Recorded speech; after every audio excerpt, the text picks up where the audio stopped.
Starting a business can sound like an impossible task. You might think that you don't have what it takes, you might think you're not very entrepreneurial, and you might know the stat that 9 out of 10 startups fail. Shit. But what I've learned over the years of building my own multi-million-dollar business and interviewing dozens of successful entrepreneurs is that starting a business is actually a step-by-step process. And if you follow those steps, then actually things can become a lot more manageable. Okay. So it might be a case of copy-pasting C6. Hey friends, welcome back to the channel and to another episode of Money Club, the ongoing series where we discuss the principles, strategies, and tools that can help us on our shared journey towards financial independence and building a life that we love. In this video, I want to introduce you to the step-by-step castle method of building a business. And this video is going to be aimed at beginners. So if you've been thinking of starting a business, but you maybe haven't started one yet, then I promise if you follow the first 2 steps of this method, you will create a working minimum viable product, hopefully in under 2 hours. Throughout this video, we're going to be designing a business completely from scratch, and I'm going to be going through the castle method on this template over here. And if you want this template, it is available completely for free alongside a Google Doc version if you don't like Notion. That'll be linked down below. We've got the difference between J-curve and non-J-curve businesses. We've got all of my highlights from this book oversubscribed and a bunch of other resources that'll help you because this video is going to be ridiculously long. And so we're just going to pile all the other information straight into that template. Again, it's completely free. Just hit the link down below and you can download it if you like. So let's start with step 1 of the castle method, and that is conceptualize. And to illustrate this, I want to tell you a little bit about Cedric. This strapping young lad must be Cedric, am I right? Cedric is an 18-year-old who has just graduated from school, and he realizes that he wants the freedom, fun, and flexibility, and the money that building his own business can lend him. His family haven't had much money growing up, and he's seen the power of financial independence, and so he really wants to start his first business. So one step is ideation. Ideation is coming up with at least 10 ideas, and then figuring out which one would be the best, or which 2 or 3 ideas would be the best. So that's an actual process called ideation. And most people jump from first idea to action rather than coming up with 9 other ideas and saying, well, why did I choose that one? That's Daniel Priestley. He's a serial entrepreneur and he's also a coach for CEOs and for business owners. And he's written a bunch of books that are all about starting and growing businesses. And Daniel's book, Oversubscribed, is my most highlighted book of all time. And the knowledge I got from this book has directly translated to over $2 million worth of sales for my own business. So step 1 is ideation. So what Cedric needs to do and what you need to do if you're starting a business is just generate lots and lots of ideas for what possible business you could start if you wanted to. And if you look inside our template, we've got some more instructions here that you can follow around brainstorming, researching the market, identifying the problem that you're solving, developing a unique value proposition, and ultimately refining your idea. And because Cedric is intelligent, he understands the power of artificial intelligence to help him come up with his business ideas and to refine his value proposition as well. Now at this point, you want to look through your list of business ideas and you want to try and combine 2 different things. You want to combine what you think there might be a genuine market for with what you personally might be potentially interested in or what you have personal expertise in. And this is an idea from Jim Collins' book, Good to Great, and it's called the hedgehog concept. And it's basically this Venn diagram intersection between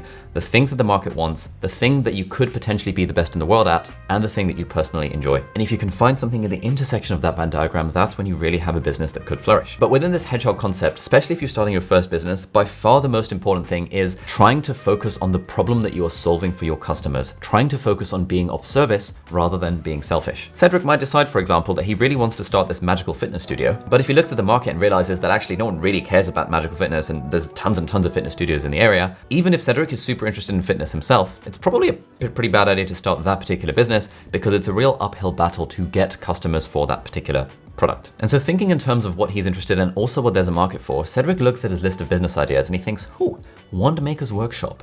What if he starts a business where he could potentially sell custom wands to people who want custom wands? And Cedric liked this idea because when he was in school, he just found himself being quite interested in the idea of wand lore and started reading books about it. And so there's a little bit of a passion there as well. And now Cedric comes up with a name, and because again, he's just using AI because it's just a fairly quick thing, he decides, you know what, let's go for the Wand Studio. That is Cedric's new business. Now, step 2 of the castle method is to assemble your minimum viable product. And again, this is where so many people get it wrong. People think that to start a business, you have to put in so much work to build a product, and then once you put in 6 months, a year, 2 years of effort building a product, then you proffer it to the market and you hope that people will come. But the castle method and the method that Daniel Priestley talks about, and in fact, the method that every startup who is intelligent in the world follows these days, is starting off by building a minimum viable product where the objective is lead generation. So you want a very simple MVP. It's just lead generation at first. So all you're trying to do is, can I generate leads? Because everything is downstream from lead generation. And this is a golden law of business. Everything is downstream of lead generation.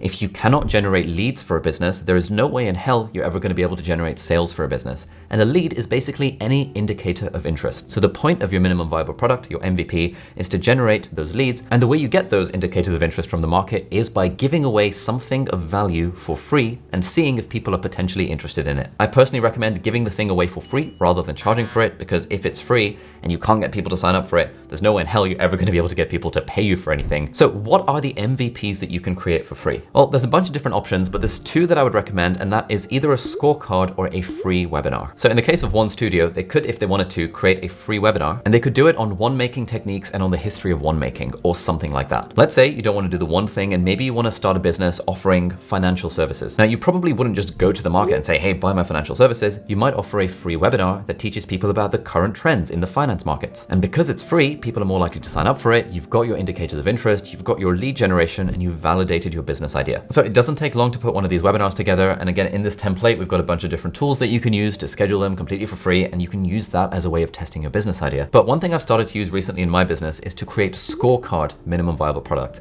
Now, my scorecard is basically a glorified online quiz. And these are great because A, people love filling in online quizzes, and B, you can ask a load of questions to validate your business idea. So we are just going to create one of these scorecards for Cedric's One Studio, and I'm going to show you how easy this is to do. Now, if you want, you can do this on a Google form or a Typeform or anything, but there is a specifically designed app called a Score app, which is actually a company owned by Daniel Priestley, and he actually has a book on it called Scorecard Marketing. And that's the app that we've been using for the last 6 months. And I'll put a link down below, and it's also in the template for a free 30-day trial if you want to try this out. But I'm going to log into my account, and you can see we've got productivity quiz, podcaster, brand income, side hustle, YouTube growth scorecard, the wheel of life. Like, we use scorecards for a lot of things to generate leads for our own business and our own products. But we're going to create a scorecard for the One Studio, and I'm going to show you how easy this is. So let's hit create scorecard, and we're going to use the AI setup wizard. By the way, quick heads up, Score app are not sponsoring this video, but I am an investor in the product. I invested in it like 2 weeks ago, because I just freaking love it because we've been using it so much. So feel free to explore the market if you like, but if you end up using Score app, then it looks good on me because it shows that I'm a good investor because I've plugged the product or something. I don't know, whatever. You can do whatever you want. This is one way of generating quizzes or scorecards for your product, but you can use dozens of other software as well if you really want. Anyway, I'm going to create a scorecard. So my primary goal for the scorecard is to generate new leads. And I actually think something like a which wand is right for you scorecard would make perfect sense. So I want a single outcome. I want to tell the customer what wand type they're going to go for. How would I describe my business? Custom wand. How would you describe your target audience? Harry Potter fans, cosplay enthusiasts, magic show performers. Yeah, let's call it Harry Potter fans. Why not? What do you want to help your clients improve, achieve, or prevent by using the scorecard? Find your perfect wand match is pretty good. Now choose what you'd like the possible outcomes to be. Here are some suggested categories. And let's keep it at 3. We're allowing people to either end up with dragon heartstring, phoenix feather, or unicorn hair, just to keep things simple. Next, phoenix feather, bravery and courage above all else, fierce loyalty, and let's go justice and fairness. Why not? That's for phoenix feather. Gave another feather. Just one other. Okay, good. So I've got my single outcome, find your perfect wand match, dragon heartstring, phoenix feather, unicorn hair, 9 questions, create my scorecard. Let's see what happens. Discover your perfect wand match with our profile test. Answer 9 questions, we'll send you a personalized report. Sick. All right, let's go. Take the scorecard. Boom. Enter my details. This is clever because when you're doing lead generation and you ask it to enter their details initially, it means you get the contact details. So it's nice. Obviously, there's like consent and all that kind of stuff, which you can ask for at the end of it. Do you have a strong desire for power? Yes. Do you believe that the end justifies the means? Hell yes. Do you believe in loyalty above all else? Yeah, why not? Do you value honesty and integrity? Nope. Do you believe in second chances? Hell no. And are you compassionate towards others? Lol. Absolutely not. Congratulations on finding the perfect wand match. Dragon heartstring, this is your profile. And now when I was doing this in the screen recording that didn't record, I adjusted this text to basically say, create a custom call to action. Are you interested in a custom wand? If you'd like to order a really nice, beautiful custom wand, let's jump on a quick, no obligation, 100% free 10-minute Zoom call. And if you want, you can use something like Calendly. But Calendly is really good. You can literally just get people to hop on a 10-minute Zoom call with you and it's completely free. But literally in a very small amount of time, we have created a minimum viable product. And this is where so many people go wrong with businesses. I have seen so many friends and colleagues try and start businesses where they try and charge people from day one. Don't charge people from day one. Offer them something for free. Create a minimum viable product because everything is downstream of lead generation. Now, once you've made loads of money by using a business like this, then you're going to need some way to invest that money. And that's where the sponsor of this video comes in, and that is Trading 212. Trading 212 is a fantastic online platform that offers 0 commission investing and also fractional shares. And it was actually the first platform in the UK and Europe to offer both of these services. I've been using Trading 212 since last year to manage my own personal stock portfolio. And one of the things I love about it is the fact that you can auto invest, which means every month you can put in X amount of money into your stocks and shares portfolio. portfolio. And the other really cool thing about it is that they've got these social pies. Now, social pies are interesting because basically loads of other investors have created pies of stocks and shares or funds or a little basket of investments. And you can look at what these pies are and you can compare the performance of these different pies and look at who created the pie. And then completely for free, you can just copy and paste the pie into your own account. And so you can copy the exact asset allocation of all these famous investors. Now, as you guys know, if you've been watching my videos for any length of time, I prefer to generally invest most of my money into broad stock market index funds like the S&P 500, where I have the vast majority of my net worth. But I do keep some amount of money aside to play around with individual stock picking, and that is where I personally find Trading 212 and the social pies feature particularly helpful. Trading 212 is also great because if you're not yet fully comfortable with using real money to invest, because of course your investments may rise as well as fall, then they've got a whole way of investing using fake money, where you can just use fake money to invest in the real markets, and you can see how you would have done had you invested real money, and then whenever you're ready, you can just switch to the real money version of the app. Now, if you're interested in potentially signing up for Trading 212 to start or continue your investing journey, then head over to the link in the video description. You can download Trading 212 on the App Store, and if you enter the promo code Ali in the promo code section of the app, then you'll get a completely free share with a value of up to £100. So thank you so much Trading 212 for sponsoring this video, and let's continue. Now we are on to step 3, which is shape your product towards product market fit. Product market fit is adjusting the product to meet the market.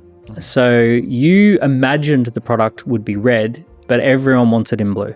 And you're like, okay, as much as I thought it should be red, it needs to be blue. Now, generally when people are building actual startups in the real world, they spend several months, if not sometimes years, on continuing to refine their product until they've got product market fit. In my wand maker business, I might think that people really want custom wands and will be willing to pay $100 for them. But as I hop on Zoom calls with people and try and sell my custom wands for $100, I realize people don't want that. People want a really basic wand because they want to learn about the introduction to wand lore in the first place. And so my product might actually change. Instead of it being, I sell custom wands, I might realize through market validation and market research, actually, I should make a wand craft school because people are way more likely to buy an online course in wand lore, and then I can upsell them on my fancy custom wand further down the line, rather than get them to buy a fancy wand straight up. And that's something I wouldn't have known had I not actually validated my idea by talking to my customers and testing the idea out. We really noticed this in my own business when I created my part-time YouTuber Academy. So we started off, our minimum viable product was actually just a quiz. At the time, Score App wasn't a thing, so we just used a Google form.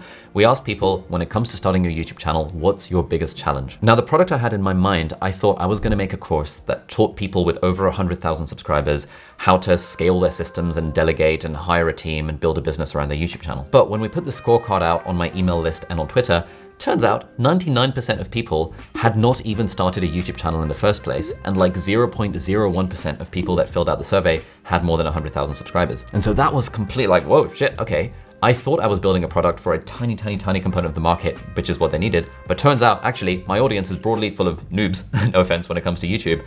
And so the product molded to become way more beginner friendly, because in my mind, the product was very different, but what the market told me was something else. And so we got product market fit, and then the Part-Time YouTuber Academy ended up being a multi-million-dollar product. Now, there are some other caveats here, like this is a really huge topic, how to start a business. I wanna talk about J-curve versus non-J-curve businesses and what type of businesses that you should start, but this video is gonna be way too long for the algorithm, maybe it's probably still too long.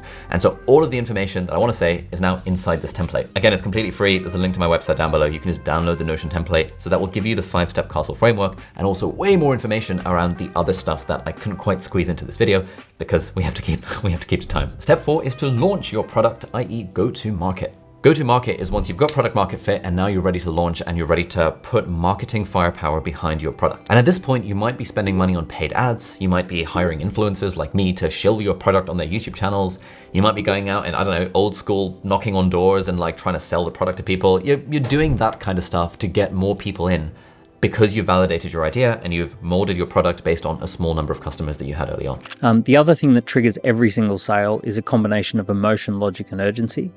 So I've found that all businesses are only really naturally good at one. So some businesses naturally are good at generating emotion in their customers, but not logic or urgency. Some businesses are really good with the logical side of why you should buy, but they're not very good at the emotion or the urgency. And great businesses, they understand how to do logic, emotion, and urgency in the right doses. So a company like Apple, for example, is really good at all of these different things. They create logic because it makes you feel like I'm buying the new iPhone for a reason because of all the marketing materials that say, oh, hello, the camera is X% better than last time. They create emotion because all of the stuff in the Apple keynotes and the ads make you feel an emotional sense of like, I really need to have this iPhone so then I can be a cool person. And they create urgency by allowing you to pre-order even your pre-order because you know that the new iPhone is going to sell out, and therefore there's a sense of like, oh, I need to have this now rather than further down the line. And then step 5E is expand and scale up. Scale is multiple locations. Now we're going to go out so we might start in London and then go out to Los Angeles and New York and different locations. So we're going to go scale is normally new products, new markets, new territories. This is a place where very few people get to because very few businesses actually get to the point where they even launch because people get hamstrung along the way by not giving things away for free. And scale is basically multiple locations, multiple markets. This is stuff that I am just now dipping my toes into, but I'm nowhere near an expert on it, and so I don't really want to kind of over-egg my expertise on this particular area. This is where it's really helpful to have a CEO coach or a business coach. We spend thousands of dollars a month on my own CEO coach, Eric Partaker. He's great. He's scaled a bunch of businesses in the past. He's really helping us with scaling ours. Like, all of that fun stuff comes in. If you're interested in learning more about these sorts of marketing principles and how to get customers to buy your product, then 2 amazing books I'd recommend. The first is $100 Million Offers by Alex Hormozi, and the second is .com Secrets by Russell Brunson. And also, if you have a launch-based business, Oversubscribed by Dan Priestley, which, as I said, is my most highlighted book of all time for business stuff. Those books will teach you a lot of what you need to know to get your product out there. But I suspect if you're watching this video, you probably haven't started a business yet. It'll be too much. This book is not aimed at beginners. Start by conceptualizing, by assembling your MVP, and by getting product market fit. And once you've done that and you've got some customers for your product, which you've molded to meet the needs of the market, at that point you can worry about copywriting and sales and marketing and emotion, logic, urgency, and all this kind of stuff. But the main thing to remember from this video is that every single thing is downstream of lead generation. Find a way to validate your business idea by getting customers in for free via a scorecard or a webinar or a landing page or whatever you want. And then once you've validated your business idea, actually have conversations with your customers to get product market fit, and then you can worry about all the stuff later. And we do talk in way more detail about all of these steps in the long form podcast interview that I did with Daniel Priestley. So that is on my deep dive podcast channel over here. You can also find it on iTunes, Spotify, Apple Podcasts, wherever you get your podcasts, but that is sick. So if you liked this video and you've gotten to the end of it, you will absolutely love that episode. The comments on it are like, oh my God, I can't believe this is free. So check it out completely for free over there. Thank you so much for watching. I hope you like this video, and I'll see you hopefully in the next one. Bye-bye.